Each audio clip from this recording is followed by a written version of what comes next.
Hey guys, sitting down here. This is going to be my chapter review to One Piece 926, Prisoner's Mine. Now this chapter, I thought it was quite nice. Nothing amazing happened, but it was a good read. I enjoyed it. Nonetheless, it was just a very smooth kind of laid back chapter. It wasn't very.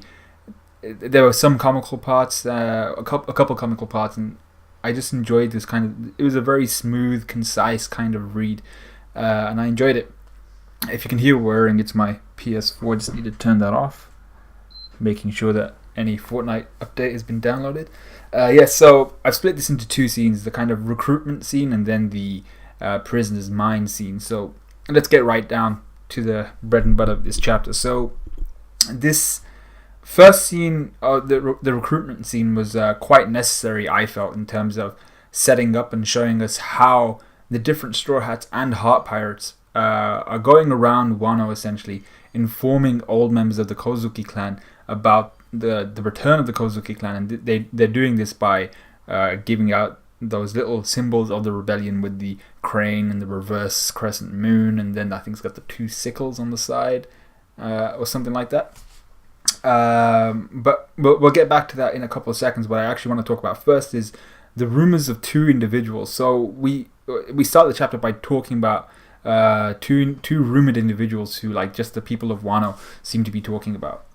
The first is a badass manslayer looking, like, freaking beast looking dude, and the reason why is because he's carrying a scythe. I mean, like, any character in any manga, as soon as they pull out a scythe, you get your ass out of that situation. You do not mess with the guy with the scythe. I mean, like, is there an equivalent in Bleach? Did someone have a scythe? Did Ulquiorra have a scythe? I think Ulquiorra might have had a scythe at one point.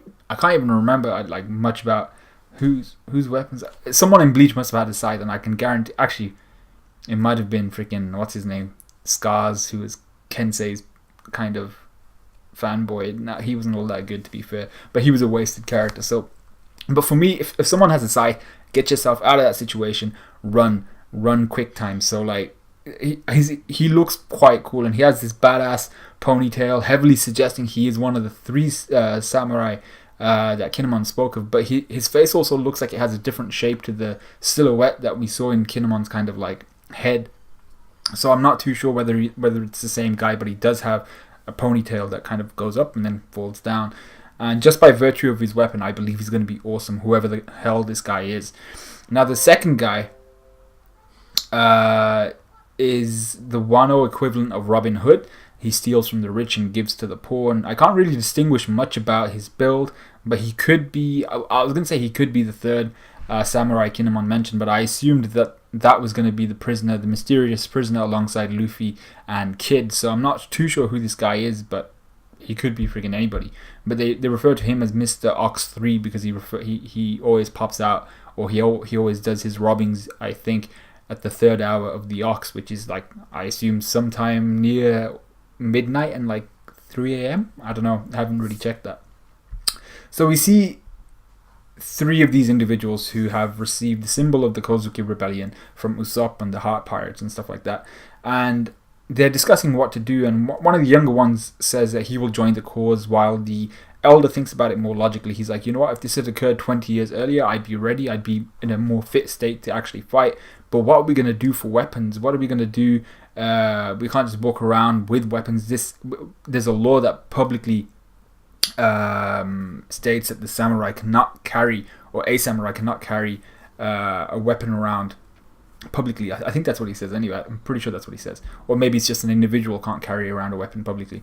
Now, this sounds very similar to actual, like, Japanese history, at least what I think I know of Japanese history, according to Rurouni Kenshin. If anybody's watched that, definitely check that out. So yeah, I thought that was pretty cool. Additionally, he mentions that the Shogun Orochi has already closed down kendo, karate, and judo clubs and dojos. So where they're going to find the fighters, where they're going to find the manpower to actually summon up a rebellion. So he basically states that Orochi has already stolen away our chances of rebellion, and he has a point. Meanwhile, Nami and Shinobu spy on some individual who has a huge order for weapons, most likely one of Kaido's men or something like that. And Nami and Shinobu get noticed pretty quickly, managing to escape due to Shinobu's ninja arts. Like they jump on a kite or some shit and they just fly away. However, the key point here is that Nami was able to secure information about when and where weapons, this massive weapons that have been ordered, when and where these weapons are going to be shipped out, which would secure weaponry for the rebellion. So that answers the old man's questions from like a couple pages ago.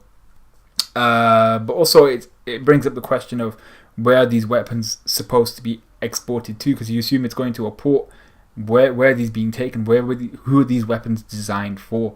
Now, unless they're going to be unless they're going to be taken to like Onigashima Island or something like that, which is where Kaido and his boys are. So it might be for Kaido, but I doubt that. I think these weapons are designed to be exported for someone else. I just don't know who. We then see Sanji with a huge line of ladies waiting to eat his fresh soba.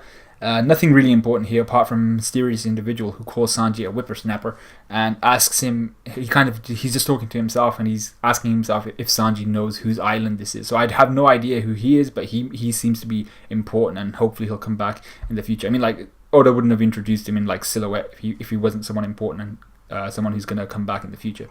So we then go to Prisoner's Mine and Weapon Factory, where Kid and Luffy have been imprisoned and are most likely helping to make the weapons that are to be exported that Nami overheard the conversation about. And we see the harsh treatment of the inmates, in particular Old Man Hyo, who can barely work enough to earn food. They earn like dango and stuff for like moving 5 boulders, and he barely gets one. I think he gets 1 dango for like the 5 boulders, and he's too old to be able to do that shit. So while that's going on, Luffy and Kid look to have recovered quite well and are competing to take as many boulders to the loading ships, the loading bay essentially, as possible. And I assume the rocks are where they extract the ore from that they're using to create this weaponry. So the boulders might actually be more important than they look. I mean, I assume they use a very special variety of ore in Wano because the smiths are known for creating some awesome weapons, but we don't really know if the smiths that they're currently using are exceptional or not, because you'd assume that the exceptional smiths would have been cool with the Kozuki clan, who have now been overthrown. So I don't know, maybe Kaido and the Shogun had managed to convince these smiths to sort them out with some awesome weapons. Now, Kid and Luffy have been balling out. They've carried more than 500 boulders and they've earned a whole bunch of dango. And it's impressive to see that they've still got their kairoseki or their sea stone handcuffs on. So they're doing this based on pure strength. They're just lifting this shit easy like it's nothing. So while they chow down their huge amount of dango, the wardens are amazed by their strength and healing capacity and healing abilities. And they also wonder about how they're going to break their spirits. They're just like, our job here is to like break these guys down spiritually and emotionally and mentally, and they're just freaking balling out, eating freaking 3-course meal of dango essentially. So we then get introduced to a vice chief jailer whose name is Dobon, who has one of the most unfortunate smile fruit fusions we've ever seen. An entire hippo is attached to him, but it seems like the hippo kind of grew around him, but he is inside the hippo's lower jaw. So he stood tall inside the hippo's lower jaw, his legs poking out of the chin, and the rest of his body kind of just like stuck in between, like a pencil went through the hippo's lower jaw or some shit. So it's just very unfortunate. And I'm just like, he's literally within the hippo's mouth, lugging around this big ass creature everywhere he goes, and I'm just like, that's so unfortunate. But while he's kind of there bullying Old Man Hyo, he stood on top of his head or something like that. So he questions who the heck ate all the dango, like we had a whole bunch of that shit, where'd it go, leaving none for his fat ass. And Luffy and Kid are brought forward, presented as the culprits, and I loved this part of the chapter. I loved this scene, seeing both Luffy and Kid like inflated like balloons, like to the maximum. They're almost popping because of how much they ate, how much dango they ate. So we also see Luffy's concern here for Old Man Hyo. So we knew something was going to go down, because Luffy's looking at him and he's giving him the crazy eyes. He's like, you're standing on this guy's head and he's old and he's bleeding and you're a prick and I'm going to kick your ass. So as Luffy and Kid kind of shrink down, instantly utilizing all of those calories for healing and growth, we see 2 characters interested in what's about to go down. They're looking at the situation, they're like, oh, something's about to go down. So we see the mysterious prisoner again, clad in shadow, so we have no idea who he is, and I assume he's one of the 3 samurai apart from Ashura Doji and the ponytail guy. I think this might be the 3rd guy, the last of the 3 samurai. But we also see Karibo. Like, I noticed it straight away. I was like, this dude's tongue is lolling out, and it's Karibo. He's got the long hair and everything. He looks like a jackass. Karibo, and he's used up the swamp Logia fruit, I think it was, and he's just chilling down here. And I think the last time we saw him on the cover page, he got kidnapped by X Drake, and X Drake is a member of the Beast Pirates. So I'm just like, hey, we got Karibo here, so he's definitely going to come in handy going forward, and will most likely escape with Luffy, Kid, and the other prisoner. So Dobon proceeds to gobble up Luffy and Kid, who proceed to knock him the hell out whilst inside his mouth. One of the guards threatens Luffy and Kid with execution, like, oh shit, you just took out the vice jailer, you're going to die. But Kid simply states, bro, you don't have any proof of an attack because you couldn't see where we were inside his mouth. So with that, the prisoners hail Luffy and Kid as their hope, and this is the start of what's going to be a beautiful friendship. So now we're waiting for Raizo to jump in and try to save Kid, Luffy. I assume Karibo's going to be freed alongside them. I think a lot of the prisoners are going to be freed.